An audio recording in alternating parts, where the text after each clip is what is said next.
ایک صحابی حضرت ابو معذورہ، شریعت میں کندھے تک بال رکھنا جائز ہے. اس صحابی کے اتنے لمبے بال تھے کہ جب وہ بیٹھتے تھے تو نیچے دب جاتے تھے. لوگوں نے منع کیا کٹواتا کیوں نہیں؟ فرمانے لگے نہیں کٹوانے. کہا کیوں؟ مانے لگے قبر میں لے کے جانے. قبر میں. کہا کیوں؟ اور میں ان بالوں پہ ایک دفعہ نبی پاک نے ہاتھ رکھا تھا، حضور نے دست مبارک رکھا تھا، میں ساتھ للحد میں عشق کے رخ شاہ کا داغ لے کے چلے. ہم نے اندھیری رات سنی تھی چراغ. عبداللہ بن عتیق صحابی ہے، حضور نے گستاخ قتل کرنے بھیجا، انعام دیے. انتقال کا وقت آیا تو بچوں کو بلایا، کہنے لگے یہ ایک ڈنڈا ہے، عصا ہے، جب مروں تو میری قبر میں رکھنا. کہا ابا جی سنا نہیں کبھی کسی نے ڈنڈا قبر میں رکھا ہو، عصا آپ کی قبر میں کیوں رکھے؟ ورنہ بیٹا تمہیں پتہ نہیں، یہ معمولی نہیں، یہ وہ ہے جو میرے رسول نے مجھے دیا تھا. یہ میری قبر میں، قبر میری تے میرے پیرا جے کر پاویں پھیرا. قبر دے وچوں ہڈیاں اٹھ کے مجرا کن سا تیرا. پسے مردن فرشتوں نے جو تلاشی لی تو کیا نکلا، فقط ایک دل کے گوشے سے خیال مست. حضرت انس بن مالک کہتے ہیں مر جاؤں تو حضور کے منہ مبارک میری زبان کے نیچے رکھ دینا. حضرت امیر معاویہ فرماتے ہیں میرے پاس حضور کے ناخن ہے، جب میں مروں تو میرے کفن میں رکھ دینا. میرے اعلی حضرت فرماتے ہیں ہمارے پاس کوئی شے نہیں، کوئی شے نہیں، نہ ہمارے پاس حضور کے بال مبارک، ہم کم نصیبوں کے پاس، ہم غریبوں کے پاس نہ منہ مبارک، تو حضور آپ کے پاس کیا ہے؟ فرمانے لگے لحد میں عشق رخ شاہ کا داغ لے کے چلے.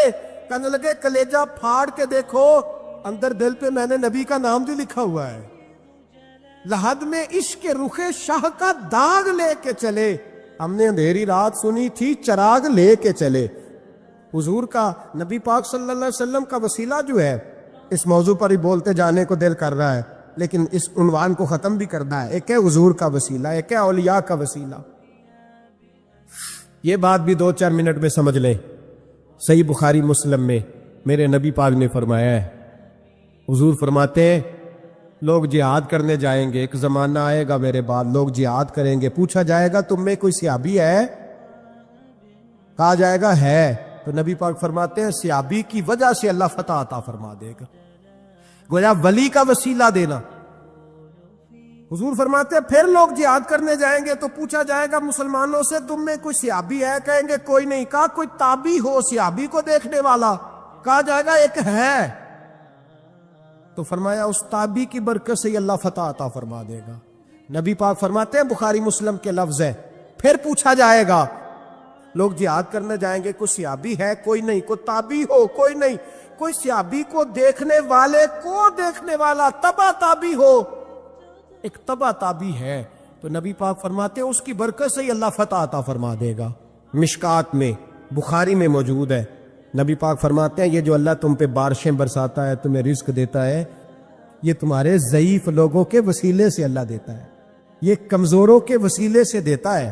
مشکات میں لفظ ہے، نبی پاک نے فرمایا 40 ابدال ملک کے شام میں ہوتے ہیں، جو عذاب تم سے دور رہتا ہے ان کی وجہ سے رہتا ہے، جو تم پر بارشیں برستی ہیں ان کی وجہ سے برستی ہیں. وہ کوئی بیٹھا ہوا مجھے دور دعا دیتا ہے، میں ڈوبتا ہوں پر سمندر اچھال دیتا ہے.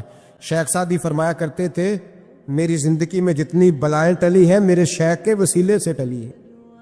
میں اس کی چھتری کے نیچے رہتا ہوں، کرم مجھ پہ برستا رہتا ہے. اتنی حدیثیں سنا کے ایک واقعہ سنانا تو بنتا ہے کہ نہیں بزرگوں کا. میں چونکہ جب عقیدے کا موضوع ہوتا ہے تو میں نیچے نہیں اترتا، میں قرآن و سنت کے عین بیچ رہتا ہوں. ایک بات، مرید ہو گیا محمود غزنوی حضرت ابو الحسن خرقانی کا، بیعت ہو گیا، آنے جانے لگا. ایک دن کہنے لگا حضور کوئی تحفہ دے دے، تو حضرت نے کرتا اتار کے دیا، کرتا دیا. یہ کسی کے پاس ہو تو بڑی نعمت ہوتی ہے، کسی بزرگ کا کوئی تبرک. کرتا دیا، فرمایا جب بہت زیادہ کوئی مسئلہ بن جائے تو کرتا سامنے رکھ کے دعا کرنا، اللہ تجھے فتح دے گا.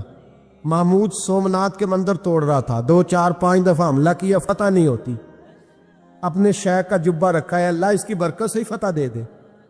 کہتا میں نے جبہ رکھ کے دعا مانگی، اگلے دن حملہ کیا تو اللہ نے فتح عطا فرما دی.